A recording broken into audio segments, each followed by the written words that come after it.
You're in the 06010.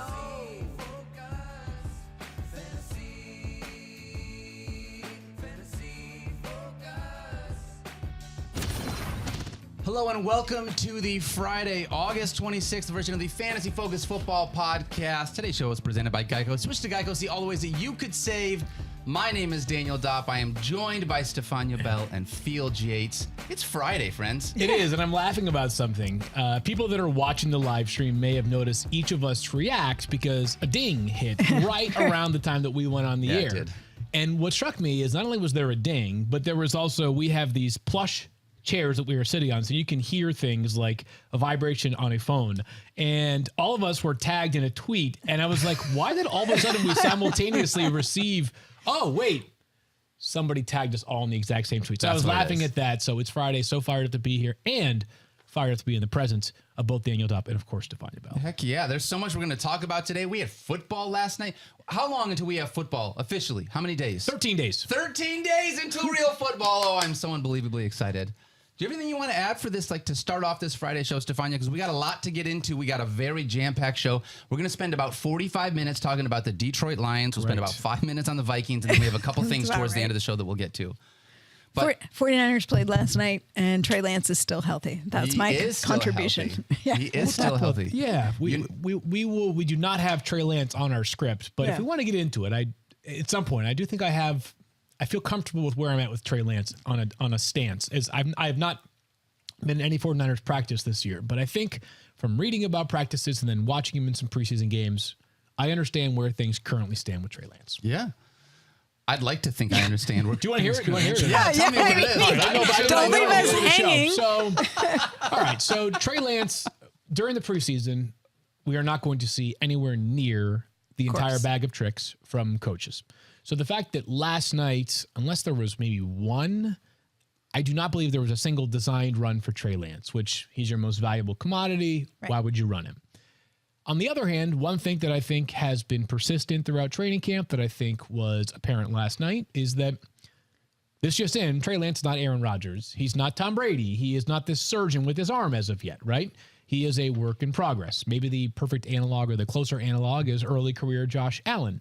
So it's going to take some time. Yes. This season may be for real football. Sorry, Stephania. It may be that the early year struggles for Trey Lance impact the 49ers team more than they do your fantasy team. But it's really obvious to see just how ridiculously athletic he is and a freight train that as far as fantasy is concerned, even if it's ugly for those first 6 weeks, maybe longer, I'm cool with it. I'm cool with it. Now, is there a chance that things go down into the tank and Trey Lance is not a fantasy relevant quarterback? There's a chance. We haven't seen it yet.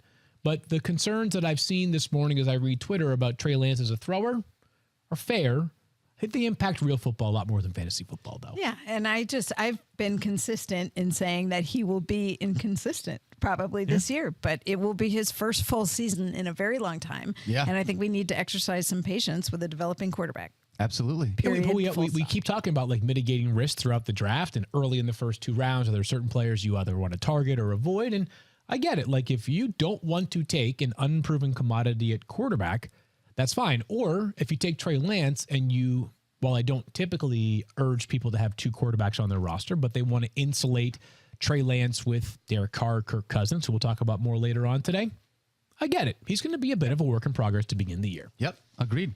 One of the guys that we saw last night that did look pretty fantastic was Damien Pierce. Just continues to shine here, this rookie running back that was drafted in the 4th round. Field, current ADP, it's running back 38. Yeah.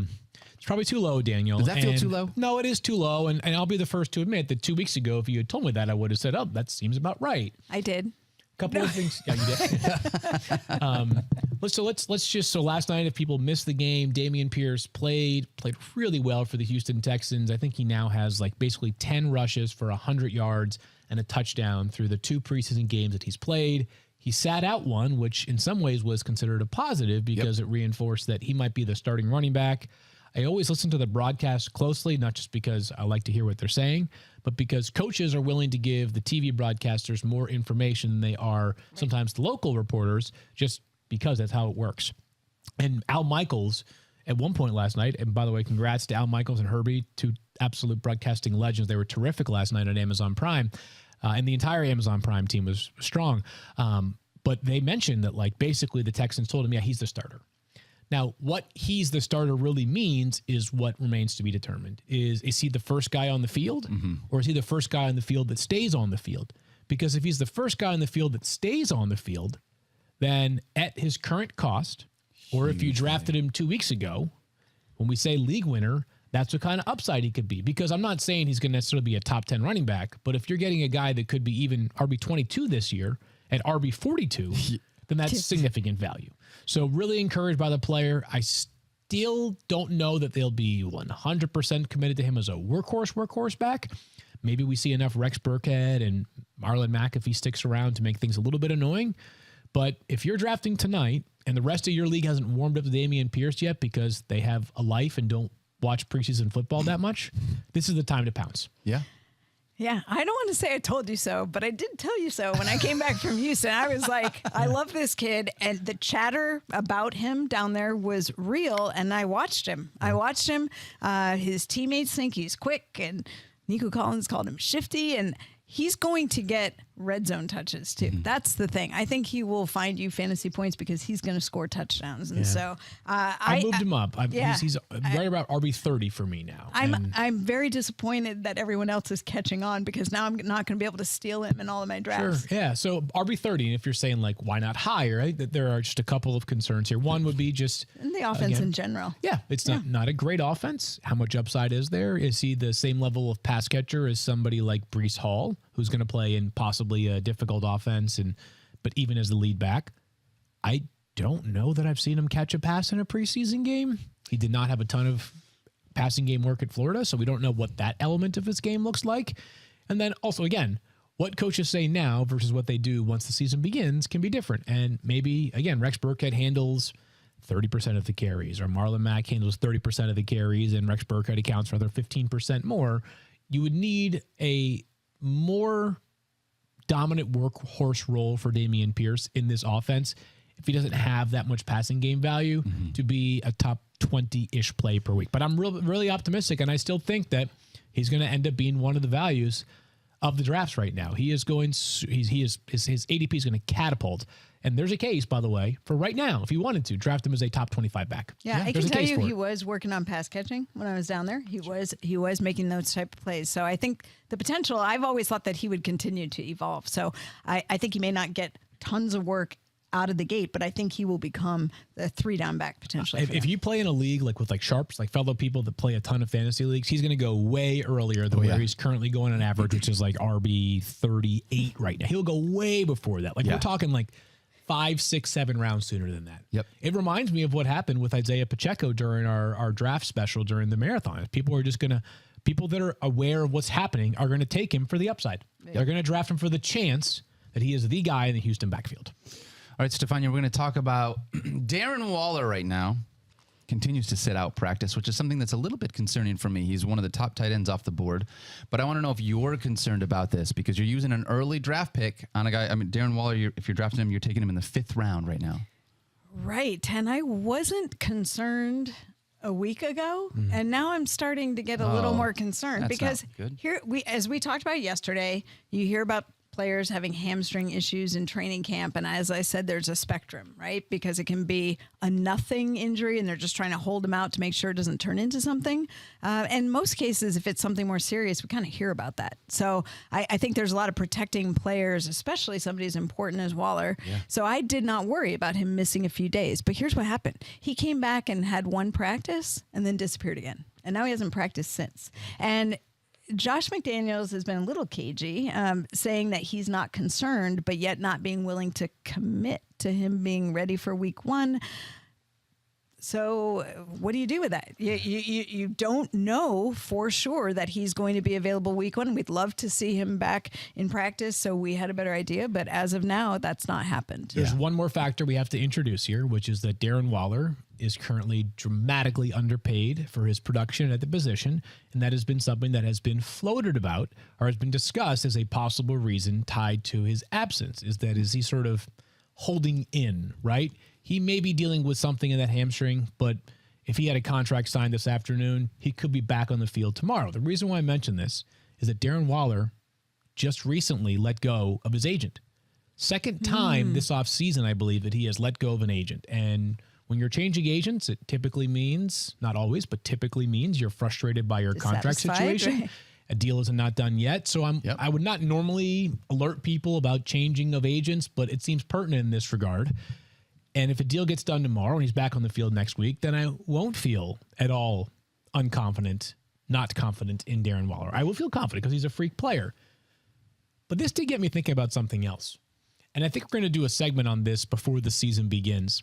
The players that you're most scared that you are either too low or too high on. And we talk a lot about guys that we might be too high on, but a guy that I'm scared I might be too low on, and I was not at the outset of the offseason, but I have since softened my stance on him, Hunter Renfro. Keep coming back to this one. Wide receiver 20 for me at one point this offseason. He's now wide receiver 31 for me. Yeah. And I'm just scared that, and I know the factors working against him. Devonte Adams, Darren Waller. Pretty simple. Really simple. But that dude is a stone cold killer. I don't know if you guys saw the recent comments from Derwin James on the Pivot podcast, which is Ryan Clark and Channing Crowder and also Fred Taylor. Our guy Ryan Clark, they do an amazing job. It's great. And Derwin James talking about best receivers in the NFL, and Hunter Renfro was near the top of the list. And I'm like, you know something? That guy's so good. So good. So good. 103 catches last year that I'm worried that at the end of this season, I'm going to say, you should have just gone with your gut. He's one of the players that comes to mind for me that makes me extremely nervous that I am just way too low on. And we talk about trust. I feel like he has a huge trust connection with his quarterback. And Josh McDaniels is going to get a lot of the slot receiver. He always has. There's a pattern there. There is certainly a pattern. Really excited to be able to see what this Raiders offense just does in general. There are a lot of new things here that we're excited about. All right. With all that being said, it's now time for the star of the show. Everything that everyone has been waiting for. It is time for the Detroit Lions Double Trouble. Double trouble. Double trouble. Double trouble. Double trouble. As of this moment, they're on double secret probation. Wow, look at that list on the left of those fantasy superstars. Starting with Jared Goff. If you're watching the screen, you're not drafting Jared Goff in any redraft leagues. I don't even think he's a bye week fill-in. And like, as much as I want to love the Lions, are you drafting Jared Goff anywhere within fantasy this year? I'm not. I do think Jared Goff is a solid quarterback, but let's just look at the past 3 years, right? He played with the Rams for 2 of those with great weapons. Here are his touchdown-interception ratio the past 3 years: 22 touchdowns, 16 picks, 20 touchdowns, 13 interceptions, 19 touchdowns, and 8 picks last year with the Lions. The more important number in these cases, the touchdown passes. Not a ton of touchdown upside, less than 100 yards rushing in each of the past 3 years. Good player, perhaps underappreciated, but not fantasy relevant. I do not have him ranked in my top 25 of quarterbacks. Agreed. So let's move on to the running backs where things really matter here. In Stephania Bell, Deandre Swift last year was running back 5 in the 11 games that he was healthy. I think that he's set up to be that Alvin Kamara type, Austin Eckler type of a running back where that pass catching is a huge part of what he does. Do you think that there's potential top 5 value with DeAndre Swift with the way the Lions might use him this year? I think if he does what Deuce Staley says he needs to go do, right? Yeah, it doesn't make a difference if I love DeAndre Swift, because Deuce Staley loves DeAndre Swift. Listen, I mean, and he believes in him. But it was interesting to me, we're talking about Hard Knocks for folks who might not be familiar. And if you haven't been watching it, you really should, because it's outstanding. So and the Detroit Lions are perfect because it's Detroit versus everybody. And who has, the underdog, and everybody hates us. It's so good, so good. They do such a great job with that show. But I was watching, I'm a little behind, admittedly, Daniel. Yeah, you've been traveling. You've been doing a lot of work. It's okay. I get excuses. But I was watching, and there was this scene with the running backs room and him talking about DeAndre Swift, and basically like, you got to get this edge. You've got to beat the guy who's a little bit more aggressive. And I'm looking at DeAndre Swift, and I don't know if he's buying it or like, I don't know if that's his persona, right?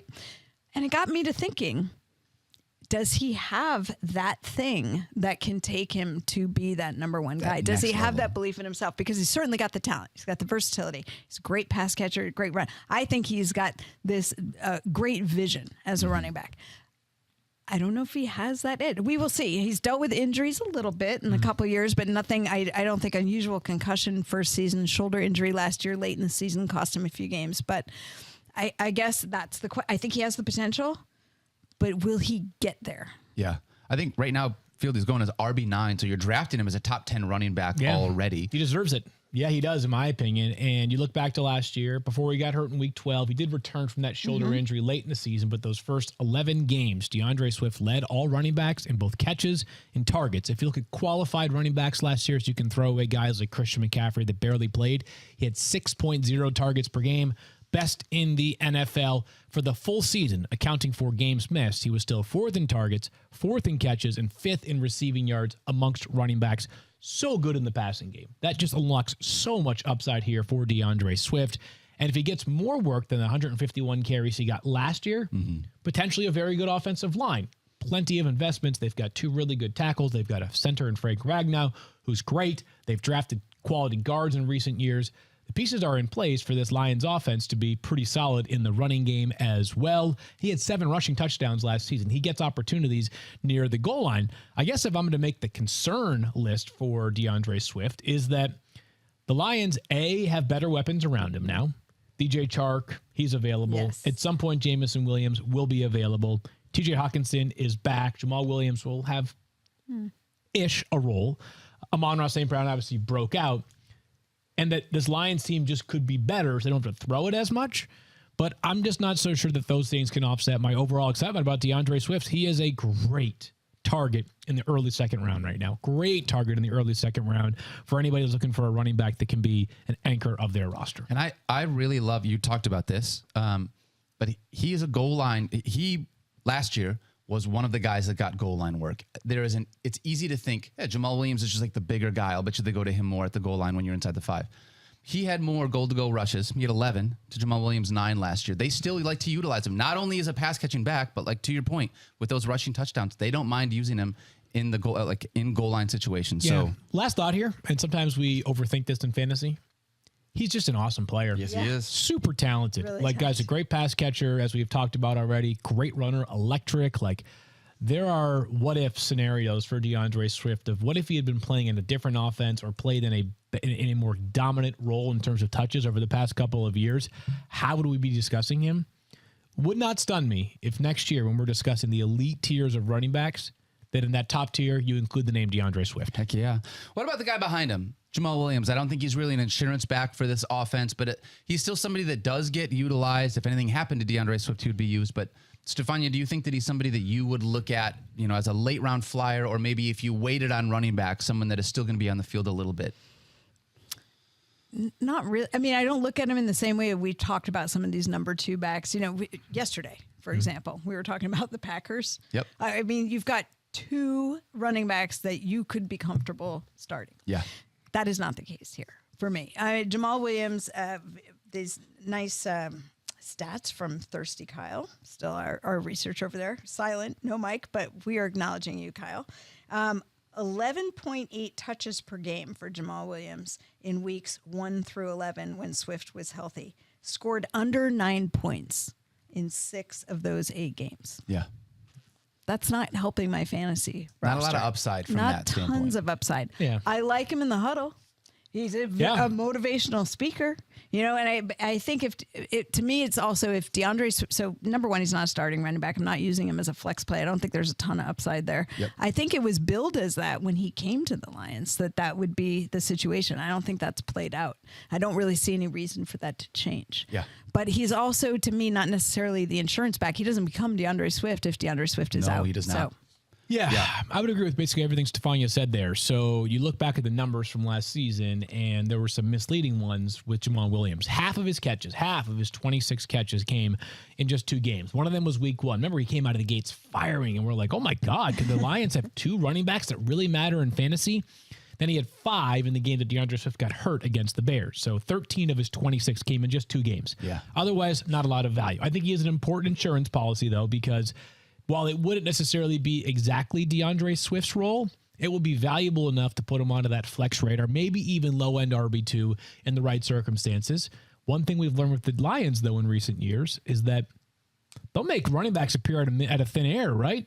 Remember Craig Reynolds from Kutztown University? That's right. Also where Mike Clay went. Shout out to Mike Clay. Yeah, so I think that there is only one back on this roster that can have enough of a role plus the skill set that if he is a starter to guarantee fantasy value is like a top 15 back, and that is, of course, Deandre Swift. But Jamal Williams, better football player than he is fantasy asset right now. The guy, as Stephania said, is a heart and soul type player. So I like him a lot as an individual and as a player in real life. But for fantasy, I don't think he belongs.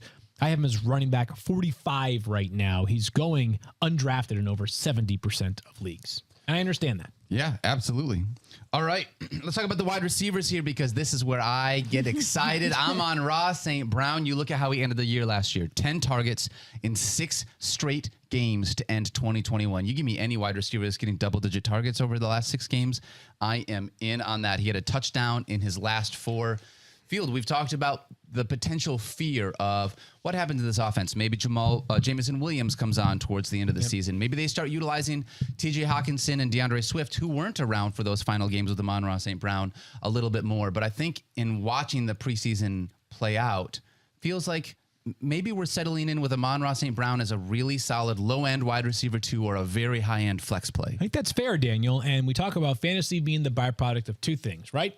Ability and opportunity. Yep. Late last season, the opportunity was ripe. If you go back and look who else was catching passes for the Lions during the incredible streak for Amon-Ra St. Brown to close the year, it was the likes of Craig Reynolds and Khalif Raymond and Josh Reynolds. It was not exactly a bunch of stars that we are aware of that deserve to be in your fantasy lineup, really under any circumstances. It was Lions dealing with a ton of injuries, and Amon-Ra St. Brown feasted. But I just mentioned a little while ago how Hunter Renfro is one of those players that I just get nervous I'm too low on because I overthought it, and he's just really good. Amon-Ra St. Brown is just really, really good. Let's go back at some of the numbers from last year because they deserve mentioning. It was historic. Here is a list of every rookie, and you guys know I love this trick. Here's a list of every rookie in NFL history with at least 5 catches in 8 straight games. Amon-Ra St. Brown. That's it. That's the entire list. Amon-Ra St. Brown's the only rookie to ever do that. That streak, by the way, carries into this year. Obviously, he's no longer a rookie, but 5 catches in 8 games to finish last season. He had the most catches in the NFL, 92, without a single drop. He's reliable as all get out. Volume should be really solid. I understand that there are concerns because you have other players around him, but I'm just not going to overthink him. He had the same number of finishes last year inside the top 12 for wide receivers as Jamar Chase. Yeah. A hat tip to our buddy Ryan Mcdowell, Ryan MC23 on Twitter, one of our favorites for that stat right there. Amon-Ra St. Brown, part of me just keeps coming back to this. Just don't overthink it. The dude's a baller. I can't wait to see what he does this year. I think he's going to lead this team in targets easily, and a 100-plus catch season would not surprise me a bit. You know why he didn't drop any balls last year? Because he he's does awesome. 202 catches on the jugs machine every day. That's exactly why. Because Yeah, his I pay dad made him do attention. 200 Bobby Brown, every man, day. he's awesome. That's But right. I just think that as you get to that spot right now, that range, and there are wide receivers that are going a little bit ahead or a little bit behind Amon-Ra St. Brown. And maybe what are you looking for? You've got DK Metcalf and Terry McLaurin a little bit ahead of him. You've got Mike Williams right around him as well.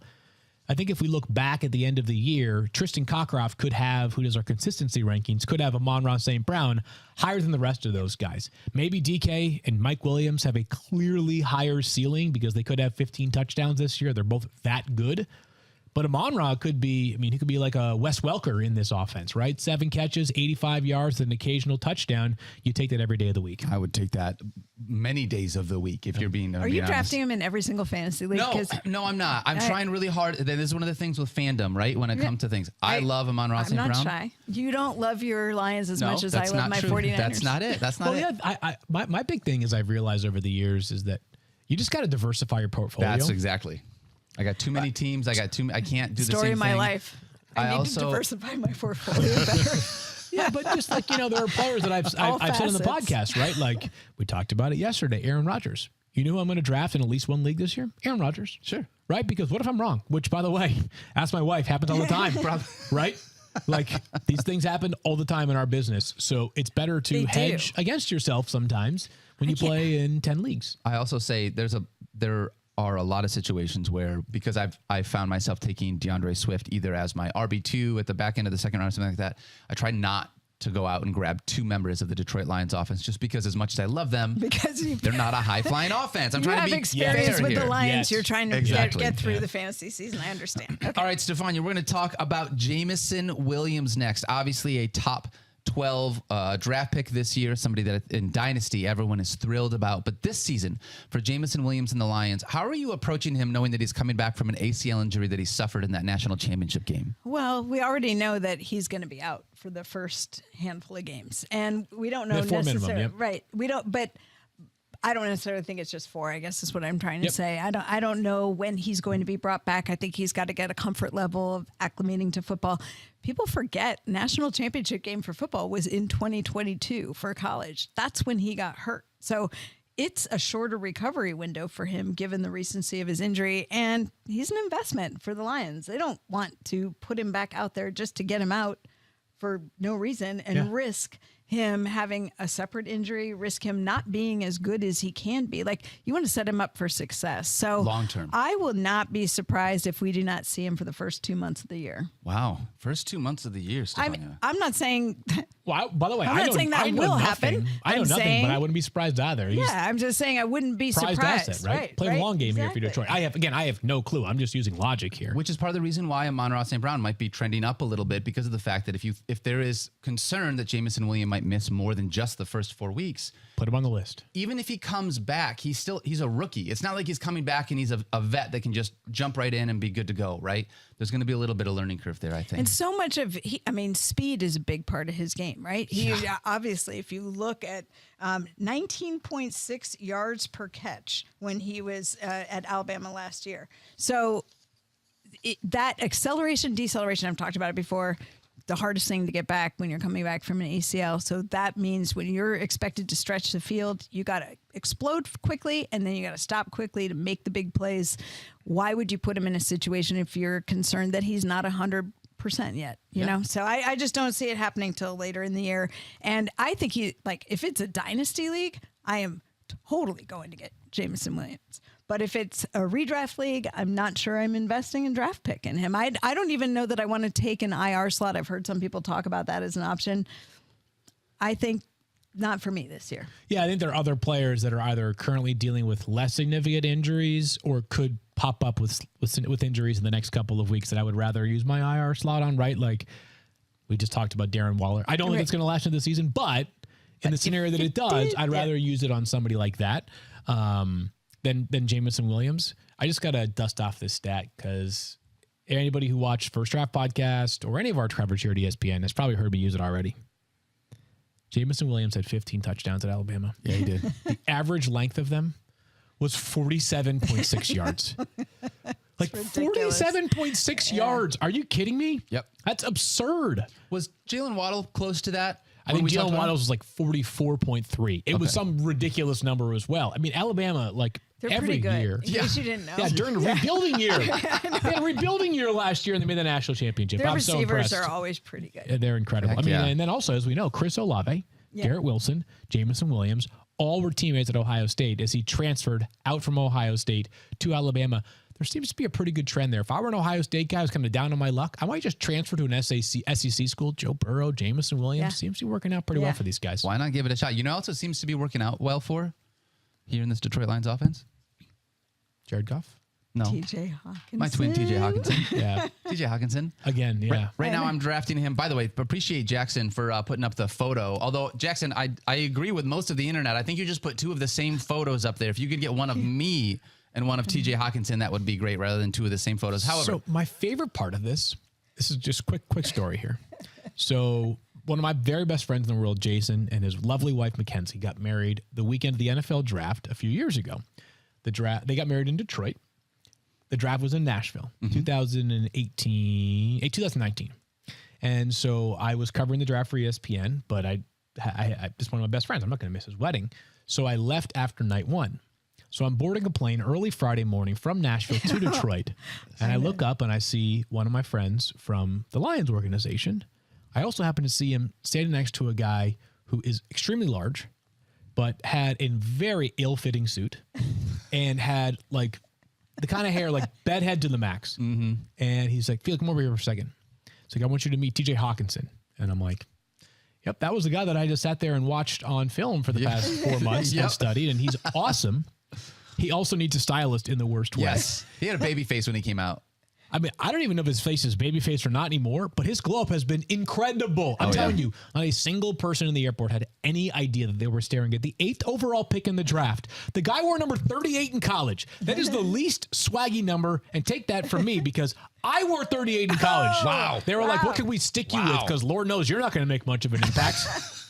38. That's an ugly number. And TJ Hawkinson made it look so good, and he's still really good right now. We can talk about his fantasy value in a second, but if nothing else, TJ Hawkinson's glow up deserves all the respect in the world. Yes, I'm totally with you. Has he consulted with you? Not yet. No. Not yet. I've been waiting. I might try to just send let him know DM. you're available. We'll yeah. Slide into his DMs. Yeah, let him know that you are the available. nicest kid. His parents, unbelievably kind too. Heck yeah. They were so excited. Midwest kid. How can he not Just be, like- right? They were Just, so. I mean, they were like, we maybe can't they really wait are for him the to play in same Detroit. person. Yeah. Hey, now. They are. Mama Dopp, Hey now. nicest human ever. All right, so let's talk about this then, because I love TJ Hawkinson this year as pretty much the end of the tier that I'm trying to leave drafts with at tight end, right? Dalton Schultz, TJ Hawkinson is pretty much the end of where I'm trying to grab a tight end. Currently, if you're getting him, you're grabbing him in the 8th round. So if you're waiting, you're not getting one of those early guys. For me, that's my line of delineation. Field, I know we've talked about this before when we have that as far as tight ends. But Stephania, I want to ask you, when you're looking at TJ Hawkinson, when you look at this list of tight ends that we have up on the screen, how do you feel about TJ Hawkinson being a tight end that when you leave your draft, he's going to basically be a set it and forget it tight end for you for most of the season? I think I mostly feel good about it. I think the whole offense has upgraded in Detroit. I had him in a league last year, and I felt the pain of some of the inconsistency. Yeah. Last year, 12 games played, 4 games with over 15 points, but 3 games with under 5 points. Yeah. And I don't blame TJ Hawkinson for that. That, I think, was a function of that Detroit offense as a whole. I think everything elevates a notch. He ended up getting hurt. He had a hand injury, ended up having surgery at the end of the year, totally recovered from that. So I think he's an uber talented tight end. Yeah. And I think the offense is getting better. Yeah. So I think I feel pretty good about I borrow Field's tiers comment all the time, but I don't think he's in that first tier, but I think he's somebody who potentially could be. Like, he's another guy. If you put him in the number 1 offense, like, to me, he becomes that top tier tight end. Yeah, I'd be surprised by 120 or more targets for TJ Hawkinson this season. I'd be surprised by 12 or more receiving touchdowns this season. His yards per catch, not going to be like a guy like George Kittle, which is why even with the up and down nature to his passing game utilization each week, he might catch 8 passes for 155 yards and 2 touchdowns, George Kittle. So I like TJ Hawkinson. He's just a solid tight end target. That's like the most vanilla analysis that I could give. But at tight end, you kind of have a few categories. Guys you love, guys that are just sort of solid like him, and then guys that you're praying when you put them into their lineup that they can get you 5 catches and a touchdown. 100%. If that happens, you feel fantastic, but you also know there's a chance that it might be 1 catch for 8 yards. Yep. Agree on that. Caesars has the Detroit Lions at 6.5 wins for the season. Field Yates. Frisky, feeling like the 10 wins in a playoff game. Hey! I'm going to go over. This team plays really hard. Really, really hard. Agreed. Stephania? Of course you agree. Okay, I know. Really. Over? Daniel has them at like, what, They have 19 wins. five? Wait, I how is don't that have possible? 19 wins. No. Undefeated, says David Presley, our producer. My goodness. No, definitely, yeah. Somewhere between, what was Caesar? 6.5? 6.5, yeah. I'm going to go with the over. Yeah, I'll take 7. I feel very confident in 7 wins for this Detroit Lions team when I look at the schedule. I think the Lions You are restraining yourself. I'm trying so hard. But it's so, when you watch, listen, when Hard Knocks is your team, it just feels different. I had real quick, and we got to move on. I had a conversation with Mama Dopp about this because she was talking like, yourself real quick, Daniel. I know, I'm so sorry, but I had a conversation with Mama Dopp about Hard Knocks, and she's like, oh, it was so cool watching that guy who just started playing football like 7 years ago. And I'm like, Mom, I just got to tell you really quickly, some of these guys might not make the team, and like they're trying to get you invested, all right? So you've never watched Hard Knocks before. I just want you to know. And so like it's an unbelievable thing though. I feel like being able to watch this team because getting that inside look. How can you not love Dan Campbell? How can you not come away being like, man, I know I'm a Lions fan, but the speeches, all of the way that he just finds this camaraderie, this community, the relationship with his not just coaching staff but with the players. Yeah, dude, it's just so different than years past for the Lions. So I'm all in. I'm all in. That's all. I would run through a brick wall for Dan Campbell, but they've all been run through already. Everyone's run through all their brick walls already. There's none left over for the rest of us. I love it. All right. We're going to talk about the Vikings and a few more things when we come back. But first, field a message from our friends at Geico. How would you love a chance to save some money on insurance? Oh, gosh, yes. Of course you would. After all, who doesn't love a great deal, right? And when it comes to great rates on insurance for all things in your life, Geico can help, like with insurance for your car, truck, motorcycle, boat, and RV. Can even help with homeowners, condo, or renters coverage. You could save even more with the special discount when you bundle your coverages. Plus, add the easy-to-use Geico mobile app, available 24-hour roadside assistance, and more. And choosing to switch to Geico becomes an easy choice. Switch today and see all the ways you could save with great rates and discounts. It's easy. Simply go to geico.com to get a rate quote or contact your local agent and get started seeing how much you could save. Football fans, join the next generation of fantasy football with Rainmakers Football, their first ever NFT fantasy game from DraftKings. It's the only NFT fantasy game licensed by the NFLPA, and now you can play all season long for millions in prizes by building the ultimate NFT franchise. Right now, everyone can get their first full roster starter pack for free. Playing Rainmakers is really simple. You buy, sell, bid, and win player card NFTs of the biggest names in the game through regular drops and auctions on the DraftKings marketplace. Then you craft your lineups of athletes from your NFT collection and earn points for touchdowns, receptions, and more. It's the same way that you do things within daily fantasy football. You build your NFT franchise, you enter free Rainmaker football contests all season long in order to compete for millions in prizes. Millions! What? The next generation of fantasy sports is here, so download the DraftKings Daily Fantasy app now. Sign up with promo code FFF, click the Rainmakers tile, and opt in to get your first card for free. Plus, play for million in prizes all football season while building the ultimate NFT fantasy franchise with Rainmakers Football. That's promo code FFF. Build, play, win. Only at DraftKings. Contest entries dependent on type and number of NFT held. Eligibility restrictions applied. Void where prohibited. See DraftKings.com for details. She's not a clone, she's your favorite gal. She's Stephania Bell. Yeah, it's true. Yeah, our favorite gal. Stephania, that was for our friend Jasmine, who's in the YouTube chat, was like, hey, when are we going to get some of these Sounders back? When are we going to get some theme songs back? Oh, I'm down for just like randomly having the Sounders come through with the podcast at any moment. You're good with that? I love Why it. not? All right. If Jasmine wants it, I want it. All right. Yeah, thank you, Jasmine. Thank you, Kitten Chip. Yeah, thank you, Kit and Chip. And shout out to our friend Fonzie, who's been hanging out in the YouTube chat basically the entire day. Fonzie. Yeah. Fonzie? Yeah. Fonzie, like the Fonz? Maybe it is yet to be determined. Kyle right now, so Thirsty Kyle Soppy. You know about the Fonz? You know, I was glad you mentioned that, Stephania. That's like Jump the Shark the other day. Jumping the Shark is the Fonz. That's where it started, right? Didn't you just ask who's Jumped the Shark? Yeah, is that where it Did started? he start the Jump the Shark? The Fonz started Fonz Jumping the used to do Shark that. because in It's confirmed. Okay. Brian, our director, has confirmed that the Fonz started it. All right, let's talk football. Yeah, all right, let's talk about whatever. some football here. All right, Kirk Cousins was quarterback 12 on a per-game basis last season. Less than 1 point per game away from being a top 10 quarterback. Yeah. Understanding that there's going to be a new offensive scheme here in Minnesota field, do you think that he has the option to be able to sneak inside that top 10? He's kind of the threshold for me as a guy that like is the last player that I feel good about as a starting quarterback coming out of a 10 or 12 team league. Obviously, there are more than 10 or 12 of those players. If you look at his span of 4 seasons in Minnesota, it's been like pretty consistent. He's got 3 seasons where he has more than 4,200 passing yards, but not more than 4,300 passing yards, like literally in that less than 100-yard range. He also has 30 passing touchdowns in 3 seasons, but never more than 35. Right. So he hasn't had that 40 touchdown year. He hasn't had that 5,000 yard year in Minnesota. He has exactly 1 rushing touchdown in each of his 4 seasons. So he does not have that running element to his game that would help increase his floor and his ceiling. And I think it's pretty simple. If you go to the quarterbacks that are above Kirk Cousins in our rankings that are purely passers, which is what Kirk Cousins is, I think all of them have a better shot at 5,000 passing yards or 40 touchdowns. It's guys like Tom Brady and Aaron Rodgers and Joe Burrow, Matthew Stafford, etc. So And then the guys ahead of him that also have the rushing, like Josh Allen, Lamar Jackson, and Kyler Murray, like it's a whole different category of conversation, right? So I think he's solid. I don't think he's spectacular. Over the past 2 years with Justin Jefferson, he has 0 games with 4 passing touchdowns. So I think he's really solid. I just think there's more upside opportunities with other quarterbacks, even in a new offense that I do have some optimism surrounding.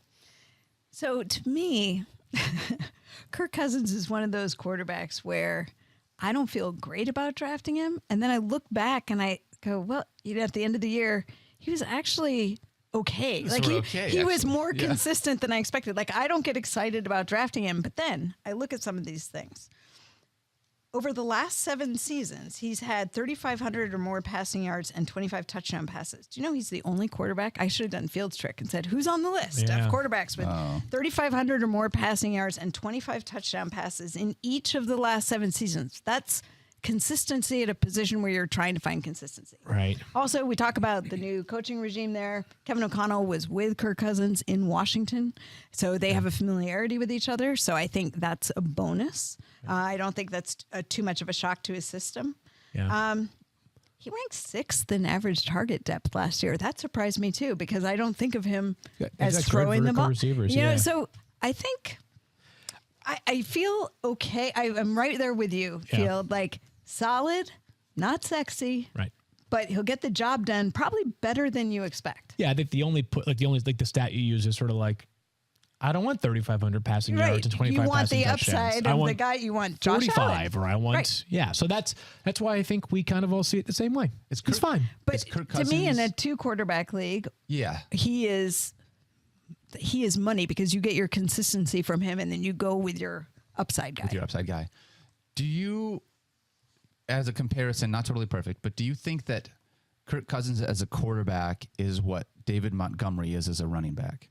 Like, you're just not sexy. You always get that production. Doesn't feel like there's a ton of upside there. But somebody that, like, hey, man, if I go in, I leave a draft with David Montgomery as my RB2, I'm not, like, super excited about it, but I'm okay because I know he's going to produce. If I leave a draft with Kirk Cousins as my quarterback 1, I'm not thrilled because I would have rather had one of the other 13 quarterbacks ahead of him. But I'm not disappointed from that standpoint. No, well, I think the reason why you're not disappointed is it means that you probably built a really good roster. Because you waited so long on quarterback. You have awesome running back depth and awesome wide receiver depth and a great tight end potentially early in the draft. So if you take him, your roster construction has set you up where you can probably trade for him. My caution would be, here's where I think it matters. And I know that the overwhelming number of people that play on ESPN play in 10, even 8 or 12 team leagues. But if you play in a 16 team league, I would prefer not to be the caboose of the quarterback train. I don't want to be the last person to draft. And it can get thinner than you realize in a hurry when you factor in bye weeks. So if Kirk Cousins is just what he has been, you're going to get enough from the quarterback spot, but not elite production where he's going to carry you. And if you play in a deep league, you know that sometimes your running back options and wide receiver options are uglier than you realize, and you kind of need that quarterback to bail you out every once in a while. That's fair. This is the last question on Kirk Cousins. We can move on. And Kyle, I don't have it on my sheet. Do you know what round Kirk Cousins is currently going in? I'm going 0 round, like undrafted in a bunch of leagues. Yeah. Yeah, I think we have here undrafted in 30% of leagues. So 14th. Okay, so if you are drafting Kirk Cousins, one of the things we talked about, and we mentioned this earlier.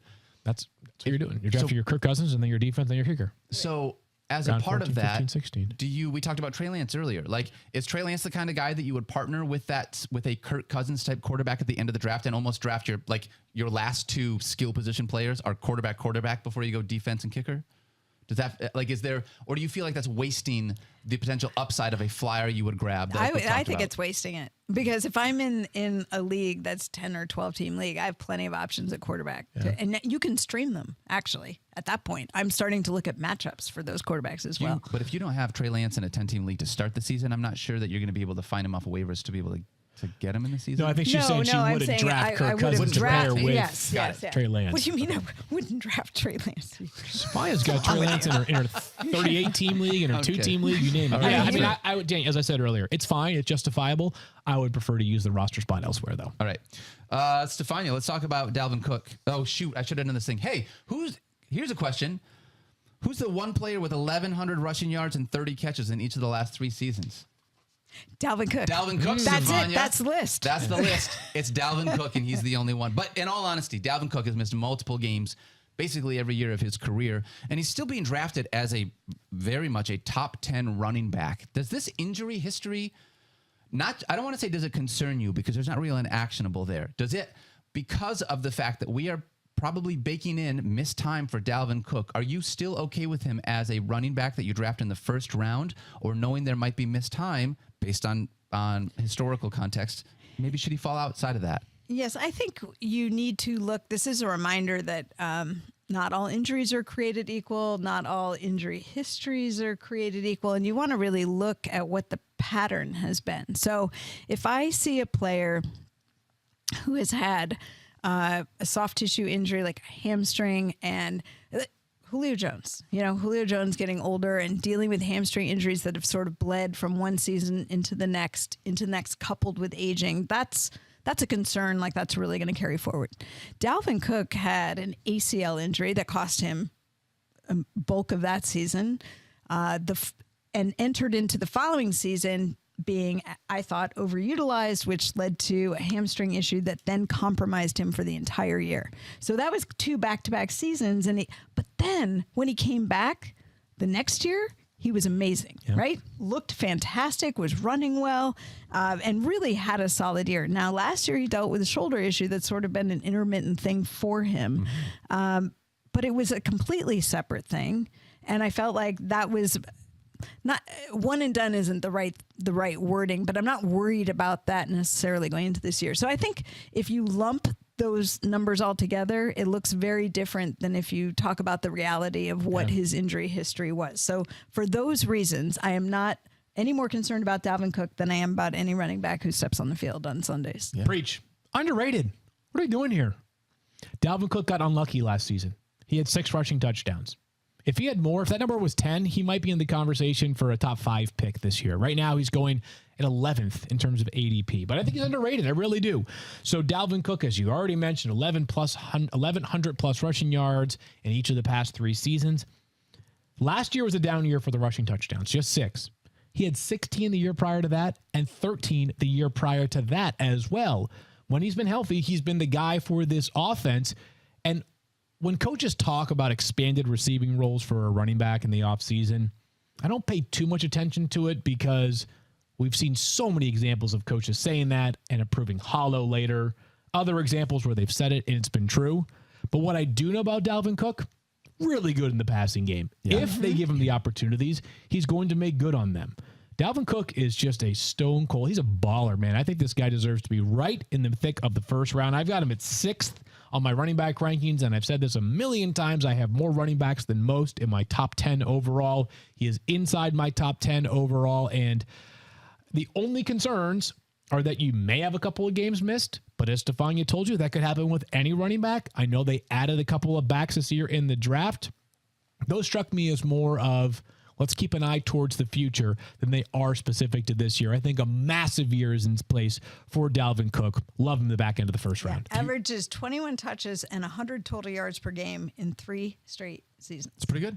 If you draft Dalvin Cook this year in the first round, are you going out of your way to grab Alexander Mattison, knowing he has missed multiple games in every year of his career? Or are you not targeting him necessarily as an insurance back, and are we going with the idea of, I'll grab a Kareem Hunt or a Tony Pollard or someone else's insurance back instead? Yeah, I'm fine with using a pick on him later in the draft. I wouldn't go overboard. I wouldn't treat this like James Conner and Le'Veon Bell when Le'Veon Bell was uncertain to play, and put James Conner in the 5th round. But late in the draft, I would certainly consider it. And last thought here on both Mattison and Dalvin Cook is that because there are such great receivers this year, Jamar Chase, Justin Jefferson, and Cooper Kupp, I think that middle tier of RB1s is being overlooked. Derrick Henry's, Najee Harris, Dalvin Cook, dropping down boards more than I think they would in previous years. All right, let's talk about that wide receiver then, because Justin Jefferson, it's not like he's up there because he doesn't belong, Field. I mean, he's certainly played his way up to be a guy that is being drafted as the top half of the first round in fantasy drafts. Stephania, consensus wide receiver 2 right now. Current ADP is 6th overall. If you were drafting in the 6th spot right now, as good as Justin Jefferson is, and this is not about Justin Jefferson, are you taking a wide receiver there, which would be him, or would you look at one of the running backs? I'm probably leaning towards one of the running backs, because I I just think I'm kind of with Field that some of these running backs who should be at the top are probably slipping down to the back half of the first round. And I want one of them because I run out of those players quicker than I run out of depth at top wide receivers. Yeah. And I know, we're talking about the best of the best between him, Cooper Kupp, Jamar Chase, what have you. But the running back position's more valuable to me there. I grabbed Justin Jefferson in our fantasy marathon draft with the 7th pick in the first round. I think that is, like, if Justin Jefferson falls to you there, you're drafting him. If you want to draft Justin Jefferson with a 3rd overall pick, I don't think that I have a problem with it from that standpoint. Field, do you have any reservations as far as how high Justin Jefferson can go for you this year? Nope. If someone takes him 1st overall, I'm not going to be mad about it. Now, I would not take him 1st overall, but Justin Jefferson is he could be the face of the league in 2 years from right now. It should not stun us. He's that special of a talent. Since he entered the NFL, he's got more receiving yards than any other player in the league. He has more receiving yards by nearly 250 than any other player through his first 2 seasons in the NFL. Wow. Randy Moss, OBJ, some of the guys who are out of the gates incredible, better than all of them. Justin Jefferson's never missed a game. He averages 15 yards per catch. Some of the guys that we talk about who are piling up 100 catches, it's like 100 catches for 1,000 yards. Nothing wrong with that, but this guy is different special. 108 catches last year, nearly 1,700 receiving yards. He had at least 7 targets in 15 of his 17 games last year. He had 1 dud, and that was it. This guy is ridiculous. He's next level. He's absolutely absurd. All these wide receivers getting paid this offseason. Wait till Justin Jefferson's extension eligible next offseason. Yeah. I absolutely love Justin Jefferson. I couldn't think of a negative thing to say about him for fantasy purposes. I don't care how high he goes in the draft. It's totally justifiable. I love the player. I think this could be, and we're always looking for the guy that can have that breakout season, could be the Cooper Kupp of 2022. I'm not even sure it's fair to call that for Justin Jefferson because he's been so good so far. But if he's the highest scoring player amongst all running backs and wide receivers at the end of this year, would be like, oh yeah, makes sense. Yeah. Love him. Yep. Fair. All right, so finally, let's talk about his pass catching mate in Adam Thielen. Right now, ADP is wide receiver 31. Coming into the season, though, dealing with elderliness. How is that going to impact him here? Wow. Be careful. Jesus. First of all, that's not a real word. I'm going to send you back elderliness is not a real word? No, it's not. I don't know about that. Being elderly, and that's not even fair. I mean, he turned 32 years old. Like, when is... On Monday. Since when is that old? And by the way, wide receivers hit their peak a little bit later, so let's not go overboard on this with the age thing. He did have an ankle injury last year, ended up requiring surgery.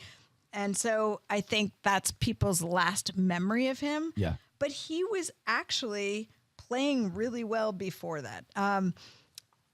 I like Adam Thielen. I think that sort of the hate on him with the addition of Justin Jefferson has gone too far.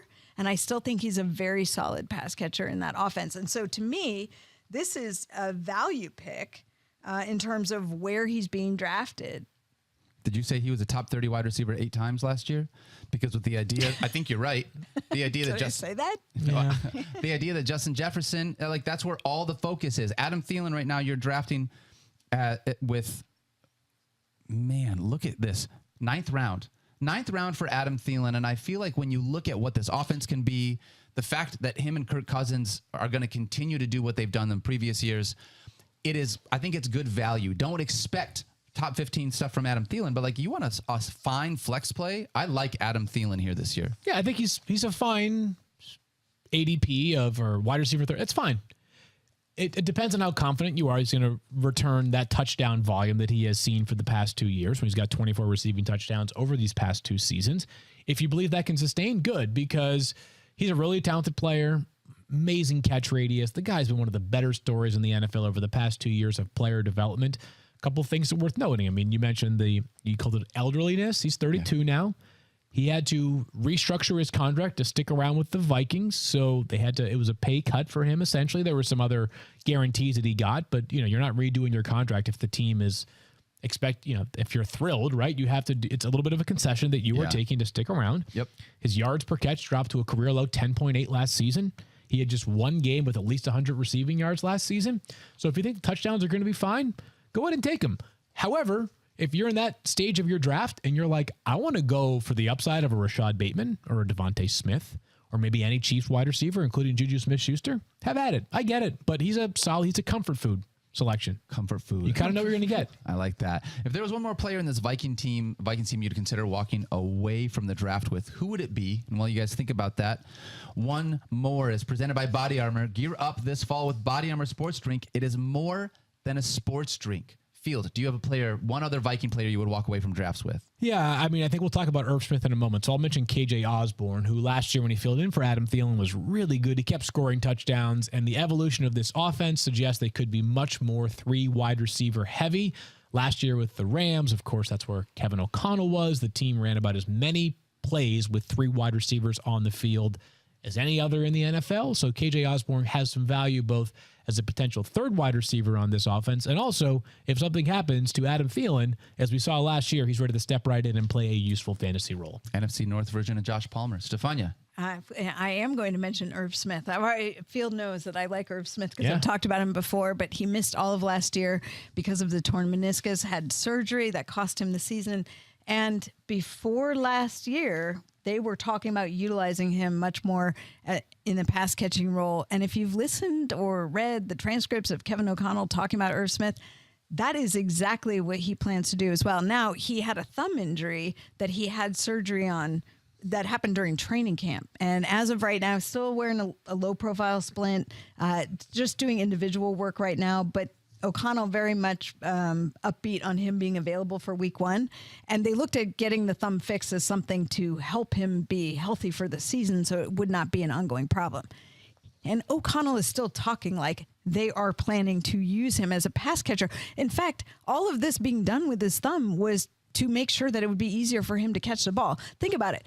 Part of the way they decided to proceed on the medical front was because of the role that he plays. So I think that should give you confidence in terms of how they're going to use him.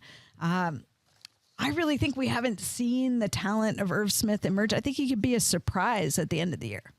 All right. Excited to be able to see that. We're going to be back with just a little bit more. But Caesars. First, that's right. We have Caesars Field. Good call. 9 wins. That seems high to me. I'm going to take the under. Me too. Under. Yep. Under. All right. We're going to come back in just a moment, but first, summer is all about outdoor cookouts, backyards, get-togethers, and of course, fantasy football drafts, and that means plenty of Miller time. And with just 96 calories and 3.2 carbs per 12-ounce serving, it's the perfect light beer to sip on all summer long and all draft long. It's been proven over time that with the Miller Lite in your hand, your drafting ability improves, and who doesn't want that? In a world of endless scrolling through delivery options, you know what you're going to get with Miller Lite. It's beer. With great taste and only 96 calories, Miller Lite is brewed with beer lovers in mind because Miller Lite is for those who actually want to taste their beer. This summer, have more fun with beer lovers' light beer, the great tasting Miller Lite. There's nothing like that first sip of an ice-cold beer on a hot summer day, no matter where you are. So whenever it's Miller time for you, by a fire pit, poolside, a dive bar, wherever you're at, make sure you grab a Miller Lite and make the most of it. So the next time you're getting ready to enjoy cold ones with your crew, go to MillerLite.com/FFF to find delivery options near you, or you can pick up some Miller Lite pretty much anywhere that they sell beer. It's Miller time. Celebrate responsibly. Miller Brewing Company, Milwaukee, Wisconsin. 96 calories and 3.2 carbs per 12 ounces. Hey guys, fantasy football season is around the corner, and that means more of what you love. The teams, the rivalries, the stats, trash-talking friends. This season, your favorite fantasy stars like Kyler Murray, Christian McCaffrey, CeeDee Lamb, they all rely on Body Armor to get them to the next level and perform at their best and give you the trash-talking points you need. And hey, this fall is a great time to up your game too. Maybe you're hitting the gym again or just looking to stay fit. Whatever your workout routine, you're going to need to stay hydrated. And Body Armor has got you covered. Made with potassium-packed electrolytes, antioxidants, no artificial sweeteners, flavors, or dyes, and coconut water, Body Armor is a great option whether you're playing ball with friends, hauling coolers to a tailgate, or rooting for your team. Everybody is focused on staying active and healthy, and hydration is an important part of that. Body Armor Sports Drink. More than a sports drink. Now through November 1st, buy any one Body Armor product at your local convenience store and scan the QR code in-store to enter to be one of hundreds of winners to receive $100 in DraftKings prizing. No purchase necessary. Void where prohibited. Open to residents of U.S. 21 and older. Wow. You did an awesome job on that, Stephania. Gosh. Comes back to just you and I. Thank you. Yeah. Oh, look at us. Field Yates are gone. So we're here right now. We're talking about some Spark Notes. In case you're just tuning in case you're coming in, like not everyone jumps in August 1st to be able to start doing all their fantasy football prep, right? They don't? So, no, Okay. no, they don't. No, so we're going to go quickly through this. This is the Spark Notes version of fantasy football. The top overall pick this year, Stephania, should be Jonathan Taylor. Jonathan Taylor, I agree there. Stars in new spots. When are you drafting Devonte Adams with his move from Green Bay to the Oakland Raiders? Las Vegas Raiders, so sorry. Yeah, right. I know his ADP is like early round 2. I would even consider him at the turn. He's in that top tier wide receivers. All right, what about Tyreek Hill? For me, when I'm looking at him with his move away from the Chiefs, I'm probably looking towards the tail end of the second, but definitely before I get to the third round. How about another wide receiver, A.J. Brown, that just changed teams this year? It's one of the hardest for me to evaluate because I just don't know. We've talked about that being sort of a lateral move maybe for A.J. Brown, but yet volume-wise, touchdown scoring, that could be really good. His ADP mid-round 4. Eesh, I feel like that's about right. Fourth round, fifth round, somewhere in there. Somewhere in that range. I think that sounds about right. I'm actually being told, President, I know we're running late on time, but it sounds like Mike sent in another video. Is that true? Is that? And yeah, we're going to sacrifice her. No. No. No. No. Just had a nightmare. I took a quarterback in the second round.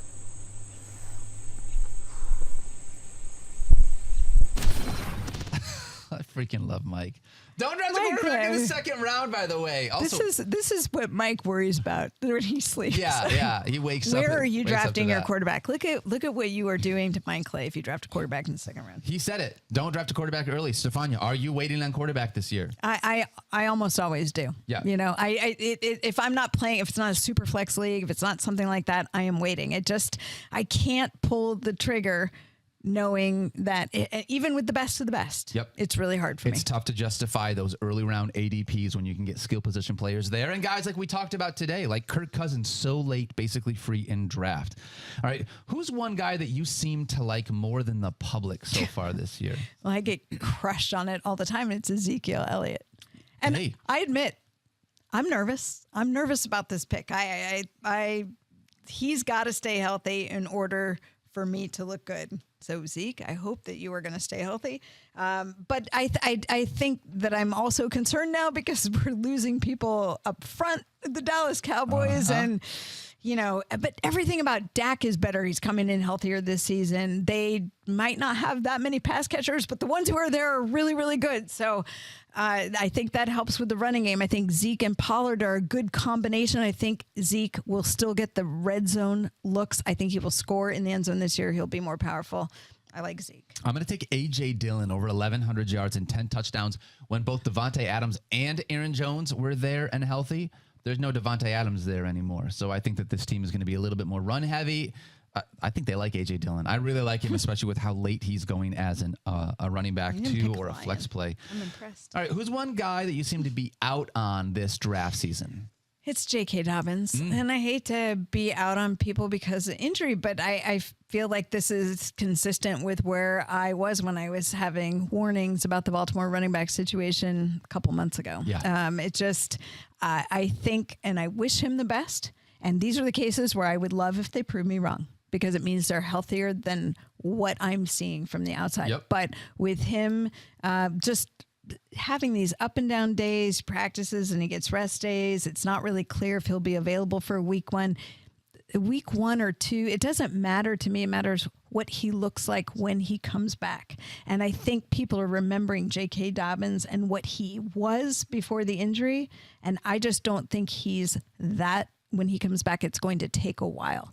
Yep. I think he'll get there, but I'm not going to be drafting him this year. And based on where you have to draft him and what it is that you have to invest in him, that is a big part of it. For me, it's Cordaro Patterson. What? It's Cordaro Patterson. You want to know why?